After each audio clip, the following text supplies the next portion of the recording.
હવે વિદ્યાર્થી મિત્રો જોઈએ સ્વાધ્યાય 12.3 એ એક જ મુદ્દા આધારિત છે કે જે આગળ આપણે રેખા ચેપ્ટરમાં જોયું કે વિભાજન સૂત્ર જે રેખા ચેપ્ટરમાં જોયું એવું જ વિભાજન સૂત્ર અહીંયા છે.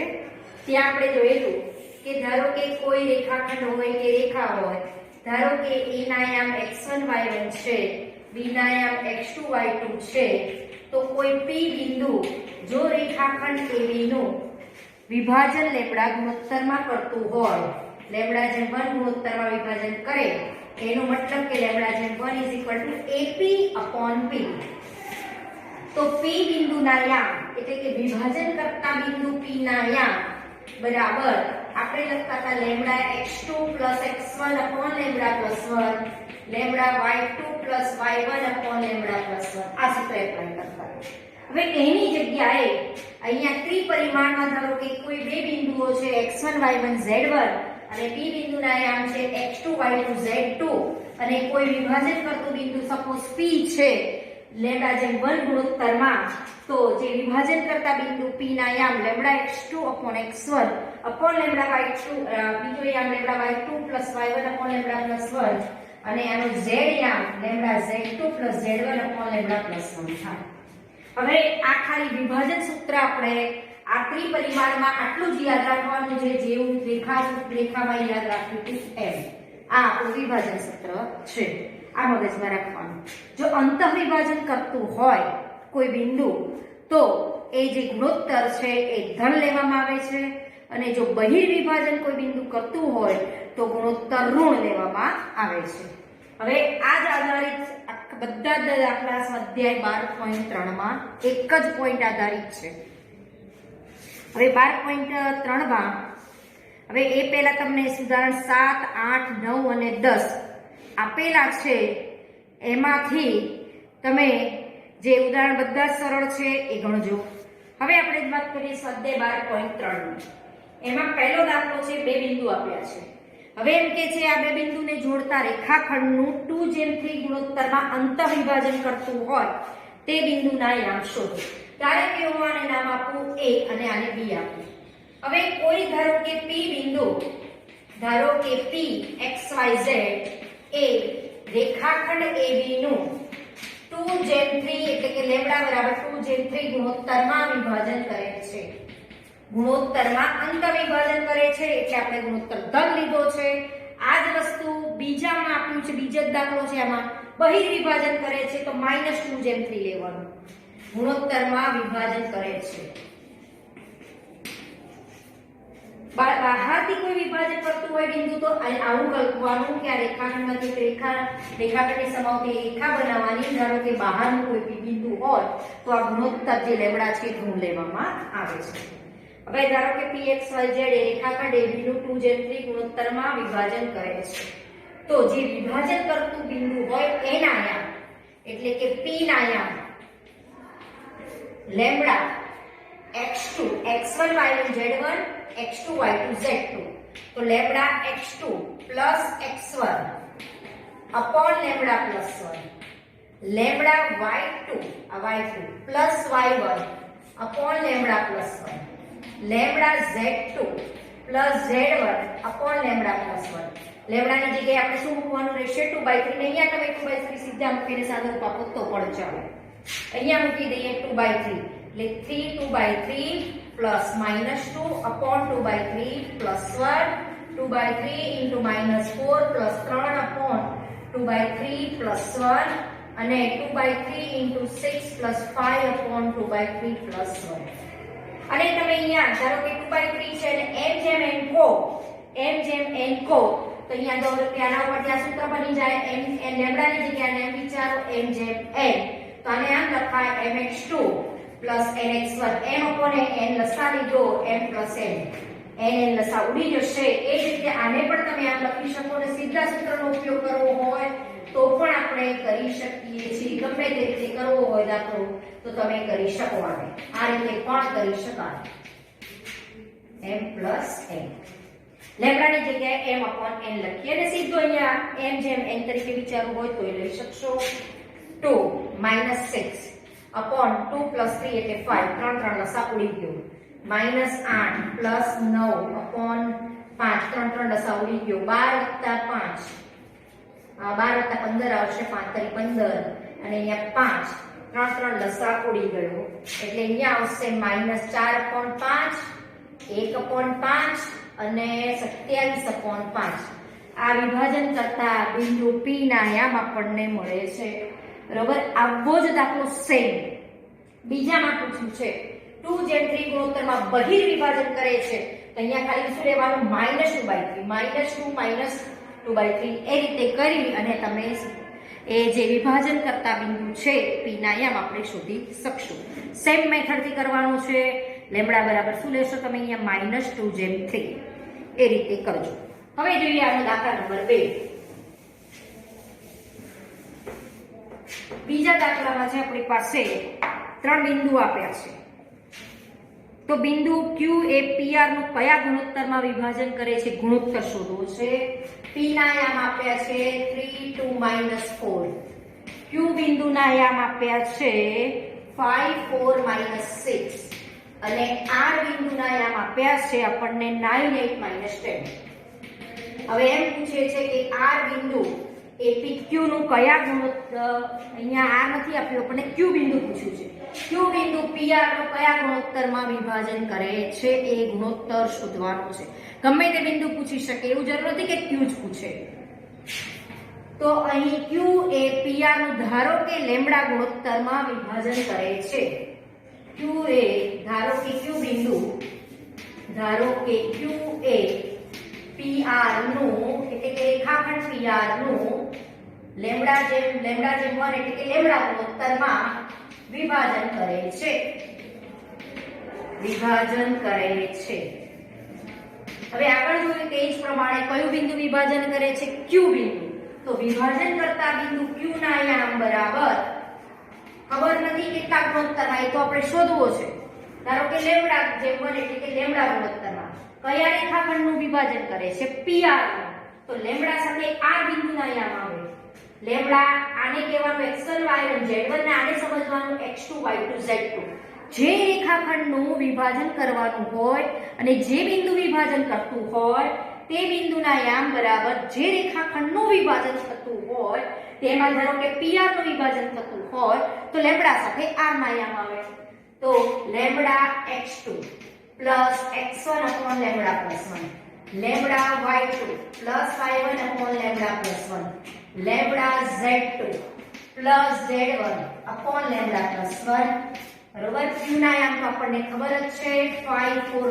6 આનો મતલબ થયો કે 9 lambda plus 3 upon lambda plus 1 8 lambda plus 2 upon lambda plus 1 minus 10 lambda minus 4 upon lambda plus 1 એટલું ધ્યાન રાખવાનું જે બિંદુ વિભાજન કરે છે એના યામ કયા રેખાખંડનું વિભાજન થાય છે PR તો લેમ્બડા સાથે R બિંદુના યામ આવશે જો લેમ્બડા સાથે x2 લેમ્બડા સાથે y2 લેમ્બડા સાથે z2 આ બિંદુના યામને આપણે x1 y1 z1 કહીશું આ બિંદુના યામને x2 y2 z2 કહીએ છીએ તો આના ઉપરથી 9 લેમ્બડા 3 upon લેમ્બડા 1 5 આ બંને જે ત્રય છે સરખાવતા આના ઉપરથી 9 લેમ્બડા 3 5 લેમ્બડા 5 આ 9 લેમ્બડા સામે આવે એટલે 4 લેમ્બડા બરાબર -2 5 3 એટલે +2 થશે તો લેમ્બડા બરાબર 2/4 એટલે 1/2 ગુણોત્તરમાં વિભાજન કરે છે તમે આની સાથે પણ આને કમ્પેર કરી શકો આના બરાબર તોય લેમ્બડા તો તમારો 1/2 જ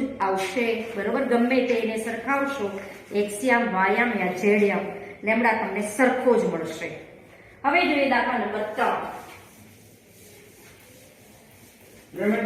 ત્રીજા દાખલામાં એક વસ્તુ છે આપણને બિંદુઓ 3 આપ્યા છે બે બિંદુ આપ્યા છે -2 4 અને 7 બે બિંદુ આપ્યા છે -2 4 અને 7 અને બીજું બિંદુ આપ્યું છે 3 5 અને 8 આ બે બિંદુને જોડતો ધારો કે આને હું A કહું અને B બિંદુ કહું આ બે બિંદુને જોડતા રેખાખંડનું YZ સમતલ કયા ગુણોત્તરમાં વિભાજન કરે છે હવે એમ વિચારો કે ધારો કે આ બે બિંદુને જોડતો રેખાખંડ છે એક સમતલ છે YZ સમતલ છે YZ સમતલ પરનું કોઈ પણ બિંદુ હોય તો એનો x યામ હંમેશા 0 હોય બરોબર તો લઈએ કે ધારો કે P0 YZ એ રેખાખંડ AB નું એ તરફથી અથવા તો જે બિંદુ તરફથી આમાં તરફથીની વાત આવતી નથી તો રેખાખંડ AB નું ધારો કે લેમ્બડા જ ગુણોત્તરમાં વિભાજન કરે છે એવું લઈ લઈએ. આ મગજમાં આવું વિચારવાનું.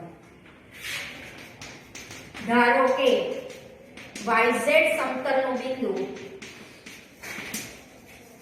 P 0YZ એ AB નું લેમ્બડા જેમ 1 ગુણોત્તરમાં વિભાજન કરે છે.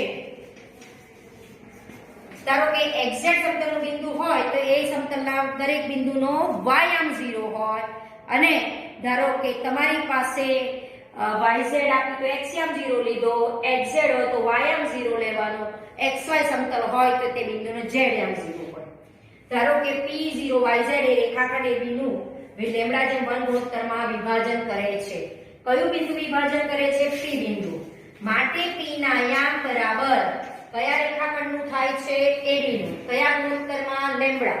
તો lambda x2 x1 upon lambda +1 અને lambda y2 y1 upon lambda +1 lambda z2 z1 upon lambda +1.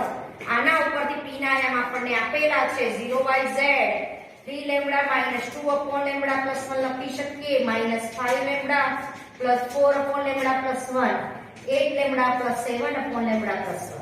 હવે આ બંને કમ્પેર કરતા 3 લેમ્બડા -2 upon લેમ્બડા +1 બરાબર 0.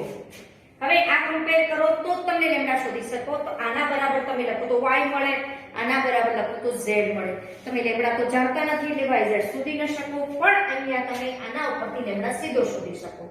અથવા જો તમે એવું લીધું હોય કે ધારો કે સમતલનું xyz બિંદુ છે રેખાખંડ AB નું લેમ્બડા ગુણોત્તરમાં વિભાજન કરે છે અને જો આ P બિંદુ એ yz સમતલમાં હોય તો P બિંદુનો x આમ 0 લઈને પણ તમે આ દાખલો કરી શકો.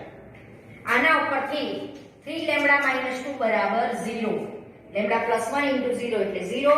આના ઉપરથી લેમ્બડા બરાબર મળે 2/3 એટલે લેમ્બડા ગુણોત્તર તમારું થશે 2/3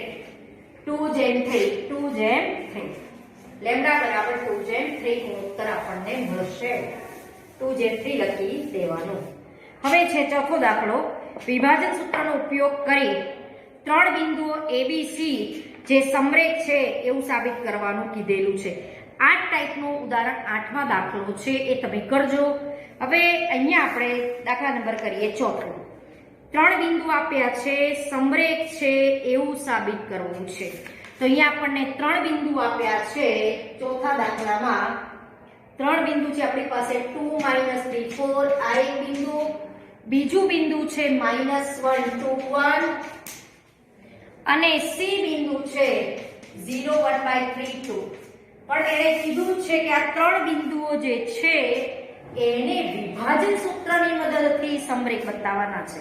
સમરેખ માટે આપણે પહેલા પણ જોયેલું કે અંતર સૂત્રથી પણ સમરેખ છે એવું બતાવી શકીએ, પણ અહીંયા સ્પષ્ટ કીધેલું છે કે આ ત્રણ બિંદુઓ વિભાજન સૂત્રની મદદથી સમરેખ બતાવવાના છે.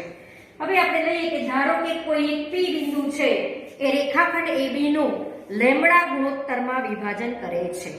એના ઉપરથી હું ગુણોત્તર લેમ્બડા શોધી કાઢીએ તો અહીંયા આપણને હવે પહેલા તો આપણે શું કરશું કે કોઈક B બિંદુ ધારીશું. P બિંદુ એ રેખાખંડ AB નું ધારો કે લેમ્બડા ગુણોત્તરમાં વિભાજન કરે છે.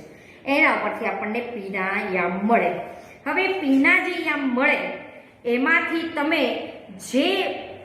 જે P ના યામ મળ્યા એ P ના યામ C બિંદુને સમાન છે કે નહીં એ ચેક કરીશું. જો સમાન હોય તો આ ત્રણ બિંદુઓ સમરેખ છે એમ સાબિત કરી શકાય. પહેલા શું કરીએ કે P બિંદુ રેખાખંડ AB નું ધારો કે લેમ્બડા જેમ 1 ગુણોત્તરમાં વિભાજન કરે છે. એના ઉપરથી બિંદુ P ના યામ આપણે શોધવાના. હવે જે બિંદુ P ના યામ શોધીએ અને એ જે P ના યામ છે એ C બિંદુને સમાન છે કે નહીં એ ચેક કરવાનું. એ ચેક કરતા જો બધા જ તમારે જે લેમ્બડાની કિંમતો મળે એ જો સમાન થાય તો એમ કહી શકો કે આ જે છે એ સમરેખ ત્રણ બિંદુઓ છે એ વિભાજન સૂત્રથી સાબિત કર્યા કહેવાય. હવે લઈએ કે ધારો કે પી બિંદુ એ રેખાખંડ AB નું λ/1 ગુણોત્તરમાં વિભાજન કરે છે. કયું બિંદુ વિભાજન કરે છે? પી બિંદુ. તો પી ના આયામ બરાબર લેમ્બડા AB નું વિભાજન કરે છે. તો બી લેમ્બડા સાથે બી ના આયામ lambda x2 plus x1 upon lambda plus 1 lambda y2 plus y1 upon lambda plus 1 lambda z2 plus z1 upon lambda plus 1. આ થશે બિંદુ P જે વિભાજન કરે છે રેખાખંડ AB નું એના આયામ. આના ઉપરથી મળશે આવો.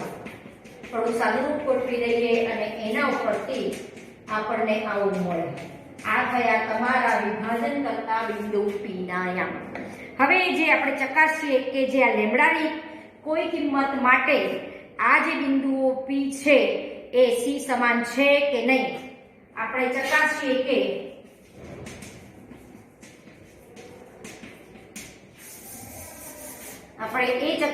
કે લેમ્બડાની કોઈ કિંમત માટે બિંદુઓ P અને C P એ C સમાન છે કે નહીં. P એ C સમાન છે કે નહીં. હવે આનો મતલબ આવો થયો. જુઓ આપણે શું ચકાસીએ છીએ? આપણે ચકાસીએ કે લેમ્બડાની કોઈ કિંમત માટે બિંદુઓ P અને C સમાન છે કે નહીં. હવે આપણી પાસે અહીંયા બિંદુ C ના આયામ આ P ના આયામ છે. શું ચકાસીએ છીએ? P અને C સમાન છે કે નહીં. ધારો કે આપણે અહીંયા લીધું છે કે P એ રેખાખંડ AB નું લેમ્બડા ગુણોત્તરમાં વિભાજન કરે છે. વિભાજન કરતું હોય બિંદુ તો એ ત્રણ બિંદુ એક રેખા ઉપર તો હોવા જોઈએ, તો જ વિભાજન કરી શકે. એટલું તો આમાંથી થઈ ગયું. એટલે આપણે શું ચકાસીએ છીએ હવે કે લેમ્બડાની કોઈ કિંમત માટે P અને C ના બિંદુ P અને જે C બિંદુ છે P ના આયામ આ મળ્યા અને C બિંદુ ના આયામ સમાન છે કે નહીં. હવે સપોઝ આ P ના આયામ મારી પાસે આ છે, C ના આયામ આપણને અહીંયા આપેલા છે. આના ઉપરથી હું લેમ્બડા સુધી આ બંને સમાન છે કે નહીં એ ચકાસીએ છીએ. તો બંને જો સમાન હોય તો બંનેના એક્સિયમ સરખા હોય. એટલે -λ2 + 1 અપોન લેમ્બડા પ્લસ 1 = 0 હોય. તો આના ઉપરથી -λ + 2 બરાબર 0. તો આના ઉપરથી આપણને લેમ્બડા બરાબર 2. એટલે જે આ P બિંદુ છે એ AB નું અંતર વિભાજન 2:1 ગુણોત્તરમાં કરે છે એટલું તો કહી શકાય. હવે બીજું યામ પણ સરખાવીએ. લેમ્બડાની કિંમત આપણને મળી ગઈ આના ઉપરથી. પછી હવે બીજો યામ સરખાઈએ કે આ લેમ્બડાની આ કિંમત માટે બંને બિંદુના વાયમ સરખા છે કે નહીં એ ચકાસી દઈએ. હવે આપણને જે લેમ્બડા મળે છે, કયો લેમ્બડા મળે? લેમ્બડા બરાબર 2. હવે અહીંયા P બિંદુનો વાયામ જોઈએ. P નો વાયામ કયો છે? 2λ - 3 અપોન લેમ્બડા પ્લસ 1. એમાં લેમ્બડાની જગ્યાએ હું 2 મૂકું છું. 2 મૂકો તો શું મળે? 4 - 3 અપોન 3 એટલે 1/2. આ જે P નો જે વાયામ છે આ લેમ્બડાની કિંમત મૂકતા C નો વાયામ પણ તે જ છે. બરાબર? C નો વાયામ પણ તે જ છે. એ જ રીતે જે P બિંદુનો ઝેડિયામમાં લેમ્બડાની કિંમત મૂકો તો શું એ ઝેડિયામ C બિંદુનો છે કે નહીં એ ચકાસીએ. આ જ છે C બિંદુનો વાયામ. હવે P નો ઝેડિયામ આપણી પાસે છે. P બિંદુના આયામમાં એક્સિયમ કહેવાય, વાયામ કહેવાય, ઝેડિયામ કહેવાય. એક બિંદુ એક્સિયમ ઉપરથી તમે એવું જરૂર નથી કે મેં આ લીધો, તમે વાયામ લઈને આ બંને સરખાવીને એના ઉપરથી પણ લેમ્બડા શોધી શકો. અને એ જે લેમ્બડા મળે એ લેમ્બડા એક્સિયમમાં મૂકો P બિંદુના. એ એક્સિયમ અને C બિંદુનો એક્સિયમ જો સરખો થાય તો આ ગુણોત્તર માટે બંને બિંદુઓના યામ સરખા થવાથી P અને C બિંદુ પર જે AB પર જે P બિંદુ છે એ જ રેખા ઉપર C બિંદુ આવી જાય. તો P નો ઝેડિયામ આપણો થાય છે λ + 4 અપોન લેમ્બડા પ્લસ 1. લેમ્બડાની જગ્યાએ મૂકો. આપણી પાસે મળેલા 2 છે મૂકી દો એટલે શું મળ્યું? 6/3 એટલે 2. આ 2 જ છે એ C બિંદુનો ઝેડિયામ છે. બરાબર? C બિંદુનો ઝેડિયામ. એટલે આનો મતલબ થયો કે જે C બિંદુ છે એ પોતે રેખાખંડ AB નું 2:1 ગુણોત્તરમાં વિભાજન કરે છે એમ કહી શકાય. માટે કહી શકો કે C બિંદુ જે આપણું છે આ બિંદુ એ રેખાખંડ AB નું 2:1 ગુણોત્તરમાં અંતઃ વિભાજન કરે છે. કારણ કે ગુણોત્તર ધન આવ્યો એટલે અહીંયા ક્યાંક C બિંદુ પણ હશે. બરોબર, C બિંદુ એ રેખાખંડ AB નું 2:1 ગુણોત્તરમાં અંતઃ વિભાજન કરે છે. હવે જો C બિંદુ પણ રેખાખંડ AB નું જો વિભાજન કરતું હોય તો ત્રણેય એક રેખા ઉપર હોય ત્યારે જ વિભાજન કરી શકે. માટે ABC સમરેખ છે. કોના પરથી બતાવ્યું? વિભાજન સૂત્ર પરથી. હવે ફરીથી મેથડ સમજી લો કે વિભાજન સૂત્રથી ત્રણ બિંદુ સમરેખ બતાવવા તો શું કરવાનું? હવે P એ રેખાખંડ AB નું ધારો કે લેમ્બડા ગુણોત્તરમાં વિભાજન કરે છે તો P બિંદુના આયામ મળે. એટલે આવી મગજમાં કલ્પના કરવાની કે રેખાખંડ AB છે, P બિંદુ વિભાજન કરે છે તો P ના આયામ મળ્યા. હવે આપણે ચકાસીએ છીએ કે P લેમ્બડાની કોઈ કિંમત માટે બિંદુ P અને C સમાન છે કે નહીં. બરોબર, એટલે કે P જે બિંદુ લીધું છે કે વિભાજન કરતું બિંદુ એ જ પોતે C બની જાય છે. જે મેં P બિંદુ લીધું છે એ જ C બની જાય છે કે નહીં એ ચકાસીએ છીએ. તો ચકાસીએ છીએ કે લેમ્બડાની કઈ કિંમત માટે P એ C ને સમાન છે કે નહીં. તો P ના આયામ અને C ના આયામ સરખાવવાના. P નો એક્સ્યામ બરાબર C નો એક્સ્યામ સરખાવ્યો એના પરથી મને લેમ્બડા મળ્યો. એવું જરૂરી નથી કે P નો એક્સ્યામ અને C નો એક્સ્યામ સરખાવો. P નો વાયામ અને C નો વાયામ સરખાવીને પણ તમે લેમ્બડા શોધી શકો. બરોબર, હવે ધારો કે મેં P નો એક્સ્યામ અને C નો એક્સ્યામ સરખાવી લેમ્બડા શોધ્યો. હવે એ જે લેમ્બડા છે એ P ના વાયામમાં મૂક્યો, એ જ P નો વાયામ એ C નો વાયામ બની ગયો એટલે P એ C બિંદુ છે એ સાબિત થઈ ગયું. એટલે આપણે જે વિભાજન કરતું બિંદુ P લીધું હતું, જે રેખાખંડ AB નું લેમ્બડા ગુણોત્તરમાં વિભાજન કરે છે એ જ બિંદુ પોતે C છે. P બિંદુ પોતે જ C છે એવું સાબિત થયું. એનો મતલબ થયો કે જે વિભાજન કરતું બિંદુ P એ AB નું વિભાજન કરે છે તો એ P એ રેખાખંડ AB પર હોવું જોઈએ. જો બહારથી વિભાજન કરતો તો રેખાખંડ AB ની બહારની સાઈડથી વિભાજન કરે. બરાબર, ગુણોત્તર જો મને ઋણ મળ્યો હોય તો હું અહીંયા લખત બહિર વિભાજન કરે છે. બરોબર, હવે C બિંદુ એ રેખાખંડ AB નું 2:1 ગુણોત્તરમાં વિભાજન કરે છે. માટે ABC સમરેખ છે. એટલે P જે વિભાજન કરતું બિંદુ છે એને જ આપણે C બિંદુ બતાવી દીધું. બરોબર, એટલે કે જે C છે એ જ P છે. C એ રેખાખંડ AB નું 2:1 ગુણોત્તરમાં અંતર વિભાજન કરે છે અને તે P બિંદુ છે. એટલે કે P અને C સમાન છે એમ થયું. હવે આના ઉપર આધારિત તમારું ઉદાહરણ 8 માં સેમ દાખલો છે એ ગણજો. હવે જોઈએ દાખલા નંબર 5. પાંચમા દાખલામાં દાખલા નંબર 5.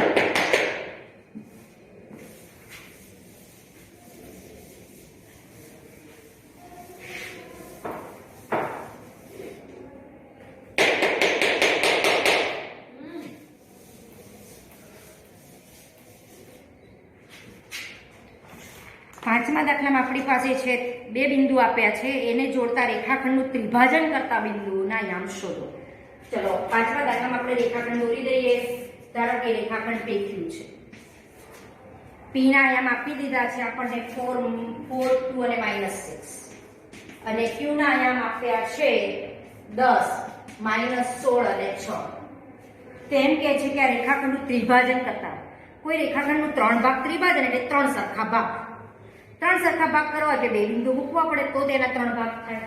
ધારો કે હું અહીંયા એક બિંદુ લઉં ને અહીંયા એક બિંદુ લઉં છું કે જે રેખાખંડ PQ નું 3 સરખા ભાગમાં વિભાજન કરે છે. ધારો કે આપણે અહીંયા લઈએ આ P1 બિંદુ ને આ P2 બિંદુ. તો P1 એ રેખાખંડ PQ નું સપોઝ આ 3 સરખા ભાગો આ એક ભાગ આ એક ભાગ ના એક ભાગ. તો આ એક ભાગ લઈએ તો આટલો ભાગ કેટલો થાય? બે ભાગ થાય. તો આપણે કહી શકીએ કે P1 એ રેખાખંડ PQ નું 1:2 ગુણોત્તરમાં વિભાજન કરે છે. અથવા તો P1/P1Q. અહીં ધારો કે P1 અને P2 એ રેખાખંડ PQ નું ત્રિભાજન કરતા બિંદુઓ છે. એટલે કે રેખાખંડ PQ ના 3 ભાગ કરતા બિંદુઓ છે, ત્રિભાજન કરતા બિંદુઓ છે. તો અહીંયા P1 એ રેખાખંડ PQ નું અહીં P1 એ રેખાખંડ PQ નું લેમ્બડા = AP1/P1Q. એટલે P1 upon P1Q એટલે P1 એટલે 1 ભાગ છે, P1Q આપણો 2 છે, એટલે P1 upon P1Q is equal to 1. અહીં P1 બિંદુ એ રેખાખંડ PQ નું P1 upon P1Q એટલે કે 1:2 ગુણોત્તર. આટલો ધારો કે k ભાગ હોય, આટલો 2k ભાગ હોય તો k ઉડી જાય તો 1:2 ગુણોત્તરમાં વિભાજન કરે છે. ગુણોત્તરમાં વિભાજન કરે છે. કયું બિંદુ વિભાજન કરે છે? P1 બિંદુ. કયા રેખાખંડનું? PQ નું. તો વિભાજન કરતા બિંદુ P1 ના યામ બરાબર લેમ્બડા. PQ નું વિભાજન થાય છે તો લેમ્બડા સાથે Q ના યામ lambda x2 plus x1 upon lambda plus 1, lambda y2 plus y1 upon lambda plus 1, lambda z2 plus z1 upon lambda plus 1. લેમ્બડાની જગ્યાએ આપણે મૂકી દઈએ 1/2. લેમ્બડાની જગ્યાએ મૂકી દઈએ 1/2. અહીંયા 1/2 મૂકો 10 વત્તા 4 upon 1/2 plus 1. અહીંયા 1/2 minus 16 plus 2 upon 1/2 plus 1. અહીંયા 1/2 into 6 plus minus 6 upon 1/2 plus 1. બરોબર, આ આપણને P1 ના યામ મળી જશે. હવે આના ઉપરથી આપણે યામ શોધી કાઢે 10 અને 8 લસા 8 અહીંયા આવશે, 2 4 8 એટલે 10 ને 8 18 upon 2 + 3. બરોબર, લસા 2 ઉડી ગયો. -16 + 4 એટલે -12 upon 3 અને 6 minus 12 એટલે -6 upon 3. લસા બંને બાજુ ઉપર નીચેથી ઉડી ગયો એટલે આ શું થશે? 6 -4 અને -2 એટલે એક બિંદુ મળશે 6 -4 અને -2. હવે ધારો કે મને P1 ના યામ મળી ગયા 6 -4 -2 તો P2 તો રેખાખંડ P1Q નું મધ્ય બિંદુ બને, કારણ કે આ ભાગ જે છે એટલે એટલો જ આ ભાગ છે તો P2 એ રેખાખંડ P1Q નું મધ્ય બિંદુ છે તો એના પરથી P2 ના યામ પણ મળી જાય. હવે અહીંયા એક બીજી વસ્તુ પણ નોટ કરીએ. ધારો કે મેં P1 ના શોધે એમ તમે P2 ના પણ સીધા શોધી શકો. ધારો કે P2 ના યામ મારે શોધવા હોય તો P2 એ રેખાખંડ PQ નું એ લેમ્બડા = 2:1 ગુણોત્તરમાં વિભાજન કરે છે તો મને P2 ના યામ મળે. જો P2 ના યામ મળે તો P1 ના શોધી શકું. આ રીતે ત્રિભાજનની જગ્યાએ 4 ભાગ કરતા વિભાજન કરતા બિંદુના યામ પણ મળે. કોઈ રેખાખંડના 5 ભાગ કરવા હોય અને 5 ભાગ કરતા જે 4 બિંદુઓ છે એ બિંદુના યામ પણ આપણે શોધી શકીએ. ધારો કે 5 ભાગ કરવા હોય, ધારો કે કોઈ રેખાખંડ એવી છે આના મારે 5 ભાગ કરવા છે તો વચ્ચે મારે 4 બિંદુઓ સમાંતરે લેવા પડે તો એના 5 ભાગ થઈ જાય. આ 1 2 3 4 ને 5 ભાગ થઈ જાય. તો હું સપોઝ અહીંયા ધારો કે અહીંયા P1 લઉં, આ P2 લઉં, P3 લઉં, આ P4 4 બિંદુ મેં લીધા છે તો તમે એમ કહી શકો કે P2 એ રેખાખંડ AB નું આ 2:3 ગુણોત્તરમાં આ 2 ભાગ ને 3 ભાગ 2:3 ગુણોત્તરમાં વિભાજન કરે છે તો એના પરથી મને P2 ના યામ મળી જાય. A અને B ના યામ તો આપેલા હોય. P1 એ રેખાખંડ એ P2 નું મધ્ય બિંદુ બને તો મને P1 ના યામ મળે. હવે મારે ધારો કે P3 ના યામ શોધી કાઢું તો P3 એ રેખાખંડ AB નું 3:2 ગુણોત્તરમાં વિભાજન કરે છે. એના ઉપરથી હું P3 ના યામ શોધી શકું. P4 એ P3B રેખાખંડનું મધ્ય બિંદુ છે તો એના પરથી મને P4 ના યામ મળે. P1 P2 P3 P4 બધા જ બિંદુના યામ પણ આપણે આ રીતે શોધી શકીએ. એટલે આના ઉપરથી આવું પણ પૂછી શકાય. તો અહીં આપણે વાત કરી કે P2 એ P1Q નું મધ્ય બિંદુ છે.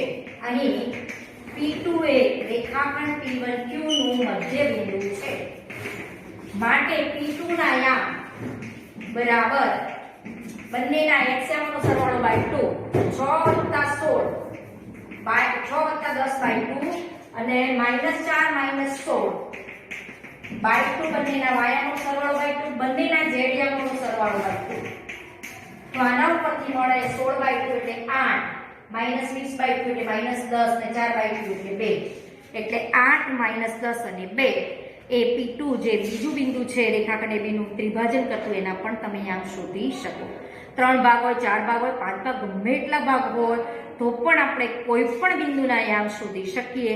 આના ઉપરથી વ્યાપક દાખલો એવો પણ પૂછાય કે રેખાખંડ AB નું n સમાન ભાગ કરતા બિંદુઓના યામ શોધો. એટલું ધ્યાન રાખો જેટલા ભાગ કરવા અને એનાથી એક બિંદુ ઓછું જોઈએ.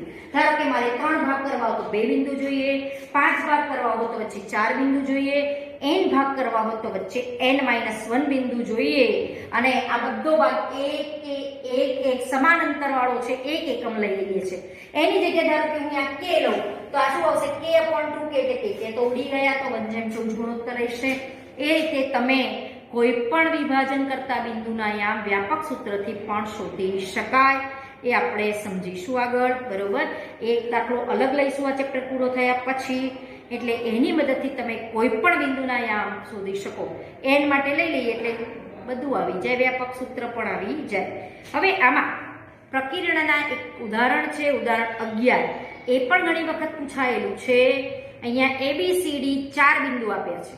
એ સમાંતર બાજુ ચતુષ્કોણના શિરોબિંદુઓ છે, પરંતુ લંબચોરસના શિરોબિંદુઓ નથી એવું સાબિત કરવાનું કીધું છે. હવે સમાંતર બાજુ ચતુષ્કોણના શિરોબિંદુ જો ABCD હોય તો સામસામેની બાજુઓના માપ સમાન છે એ બતાવવું પડે. તો અહીંયા AB, BC, CD અને DA શોધી કાઢો. અંતર સૂત્રથી તમે આ સામસામેની કઈ બાજુ બને છે એ નક્કી કરી શકશો. અહીંયા જુઓ કે AB અને CD સરખા થાય છે, BC અને DA સરખા હોવાથી તમે દોરો AB અને CD સરખા છે એટલે AB અને CD ની બાજુને માપ સરખા છે તો ABCD અને AD અને BC સરખા છે તો ABCD સબાચર છે એવું નક્કી થાય. પરંતુ એમ કે છે કે આ લંબચોરસના શિરોબિંદુઓ નથી એવું સાબિત કરો. સબાચરના જો શિરોબિંદુઓ હોય તો AC નું મધ્યબિંદુ અને BD નું મધ્યબિંદુ સરખા થાય, બરોબર. તો એ સબાચરના પણ હોય. એ બંને રીતે સાબિત કરી શકીએ. AB DC સરખા છે, BC એ DA સરખા છે તોય સબાચર કહેવાય. અથવા આને બતાવવું છે કે લંબચોરસના શિરોબિંદુઓ નથી એવું સાબિત કરવું છે.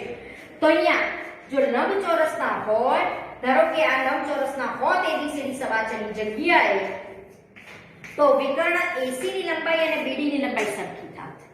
તો અહીંયા AC ની લંબાઈ શોધો, બે બિંદુ આપ્યા છે એના પરથી અંતર સૂત્ર પરથી AC શોધો અને BD શોધો. તો અહીંયા AC અને BD સમાન નહીં થાય એટલે આ 4 બિંદુઓ ABCD સબાચરના છે પરંતુ લંબચોરસના બનશે નહીં. અને બીજી રીતે કરવું હોય તો પણ બતાવી શકો. જો લંબચોરસના 4 શિરોબિંદુઓ તો અહીંયા ખૂણો કાટખૂણો બને, ચારે ખૂણા કાટખૂણા હોય તો પાયથાગોરસથી AD2 + CD2 બરાબર જો AC2 થાય તો એ લંબચોરસના હોય, બરોબર. અને આ રીતે AB2 + BC2 બરાબર પણ AC2 થાય તો આ ખૂણો કાટખૂણો હોય અને અહીંયા થાય તો આ ખૂણો કાટખૂણો હોય. એમ 4 ત્રિકોણ માટે તમે આવું બતાવી શકો કે 4 ખૂણા કાટખૂણા છે. પણ જો એવું ન બતાવવું હોય તો ઉદાહરણ 11 માં આપ્યું છે એમ બતાવી શકો. સબાચરના બતાવવા માટે શું કર્યું? AB શોધ્યો, CD શોધ્યો, BC શોધ્યો અને DA શોધ્યો. એમાં AB અને CD બાજુની લંબાઈ સામસામેની સરખી છે, BC અને AD ની સરખી છે એટલે ABCD સબાચામાંથી બને છે એવું નક્કી થયું. પરંતુ લંબચોરસ નથી તો જે AC ની લંબાઈ અને BD ની લંબાઈ સરખી થતી નથી એટલે આ લંબચોરસના 4 શિરોબિંદુઓ નથી એવું સાબિત થઈ જાય. હવે ખાલી ઉદાહરણ 12 માં કીધું છે A અને B થી સમાન અંતરે આવેલા P નું બિંદુ ગણનું સમીકરણ. ધારો કે P XYZ છે જે એનું A અને B થી અંતર સરખું છે તો PA બરાબર PB, P ના યામ ધારેલા છે XYZ, એના ઉપરથી તમે XYZ માં એક સમીકરણ મળશે એ ખાલી લાવવાનું છે. એ પણ દાખલો સરળ છે. પછી 13મો એ સરળ છે. ત્રિકોણ ABC નું મધ્ય કેન્દ્ર આપ્યું છે. મધ્ય કેન્દ્રના યામ કઈ રીતે શોધવા એ આપણે સમજી લઈએ. ખાલી તમે ધોરણ 10 માં પણ શીખેલા જ છો. ધારો કે આ કોઈ ત્રિકોણ છે ABC, મધ્યગાઓનું સંગમ બિંદુ એટલે મધ્ય કેન્દ્ર કહેવાય, બરોબર.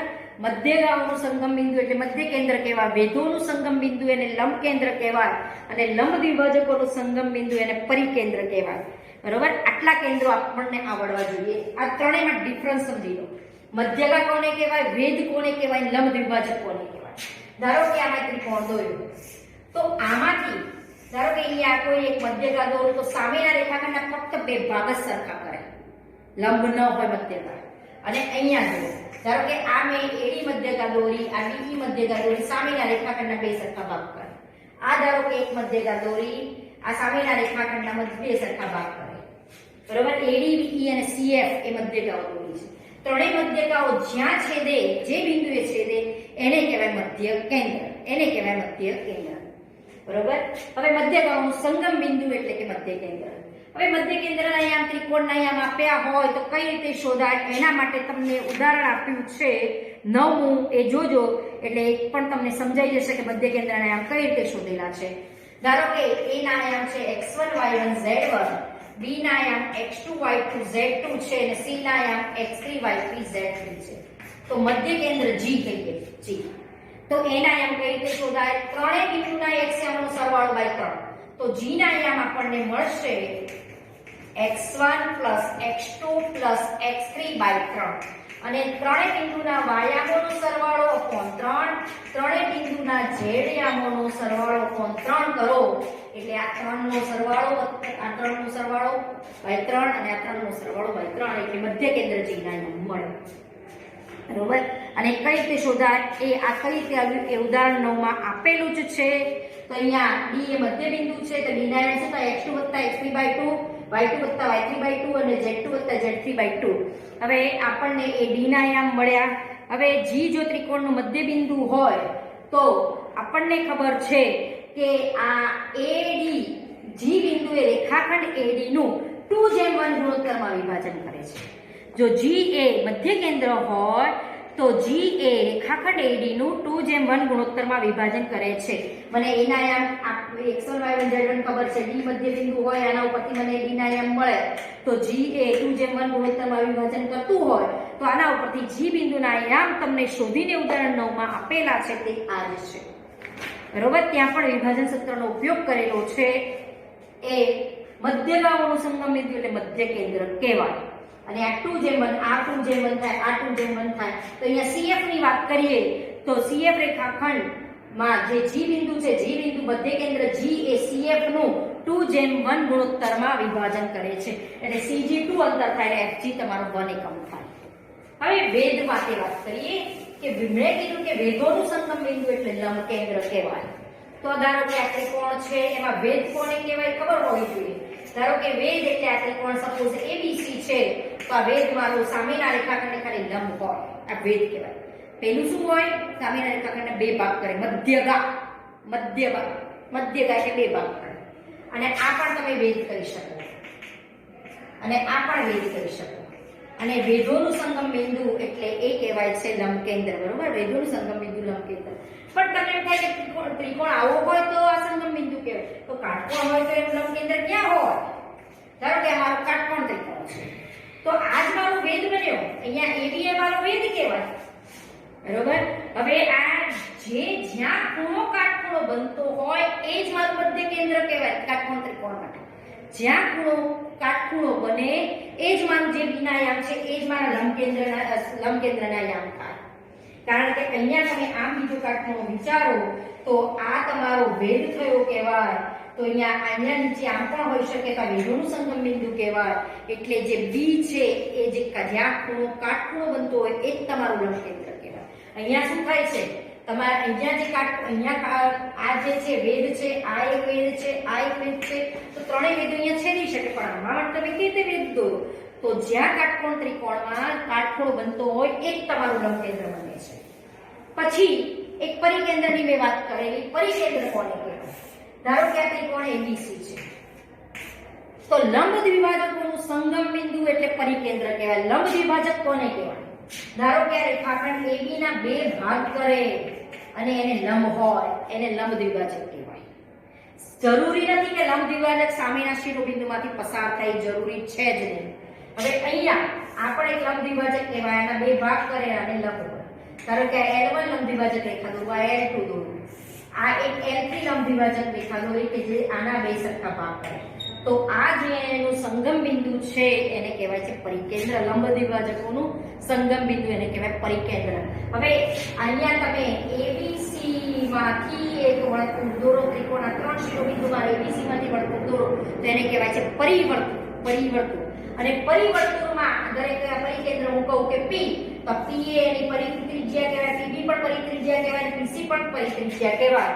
તો PA, PB અને PC ત્રણેય સરખા હોય. કોઈ પણ વર્તુળની ત્રિજ્યાઓ સરખી જ હોય. બરોબર. એના ઉપરથી તમે કહી શકો કે PA, PB અને PC સરખા હોય. એટલે આપણે આટલા કેન્દ્રો થોડાક જોયા. મધ્ય કેન્દ્ર, મધ્યગાની વાત આવી એટલે થોડી વાત કરી લીધી.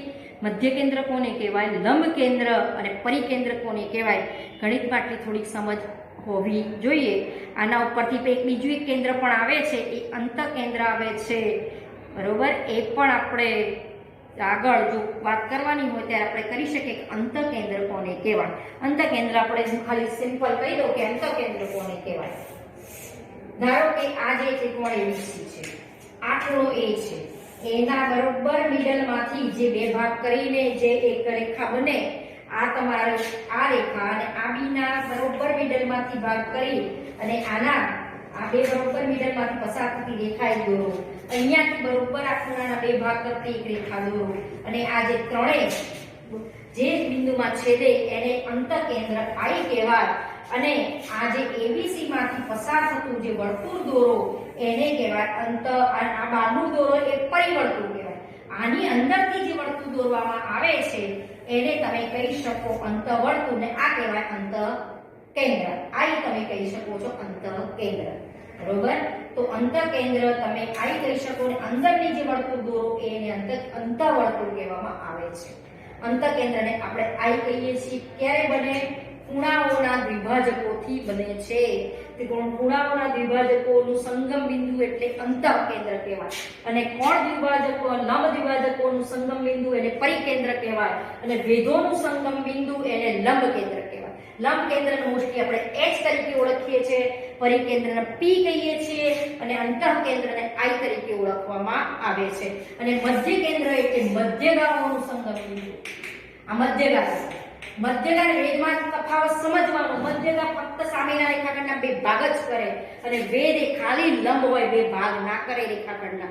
એટલે આ કોન્સેપ્ટ આ ડી મધ્ય બિંદુ નથી અહીંયા, પણ અહીંયા જે ડી દોરું એ બીસી નું મધ્ય બિંદુ જરૂર છે, બરોબર. એ જ રીતે અહીંયા આ બી પણ એસી નું મધ્ય બિંદુ છે, બી નું મધ્ય બિંદુ છે. એ જ રીતે એફ બિંદુ એ એબી નું મધ્ય બિંદુ છે. એટલે આ જે ત્રણેય મધ્યગાઓ જ્યાં છેદે ને એ જે સંગમ બિંદુ છે એને કહેવાય મધ્ય કેન્દ્ર.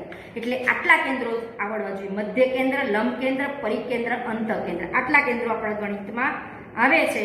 અને આ ચારે ચારનો ડિફરન્સ આટલો છે એ સમજ હોવી જોઈએ બેઝિક, કે કેન્દ્ર કયા કેન્દ્ર ક્યારે મળે, કેવી રીતે મળે, એ થોડી જનરલ માહિતી હોવી જોઈએ. ક્યાંક તમે જુઓ તો ખબર હોવી જોઈએ કે આ કેન્દ્ર શું કહેવા માંગે. પરિકેન્દ્ર, જો પરિકેન્દ્રની વાત આપણે આખા ગણિતમાં ક્યાંય નથી આવતી, પણ પૂછે છે જે ડબલઈમાં કે આ પરિકેન્દ્ર વસ્તુ શું છે એ ખબર હોવી જોઈએ, બરોબર. એટલે આટલી આપણે અહીંયા અટકાઈએ છીએ. પછી આગળ પ્રકીર્ણન સ્વાધ્યાય 12 ના કેટલાક દાખલા જોઈશું.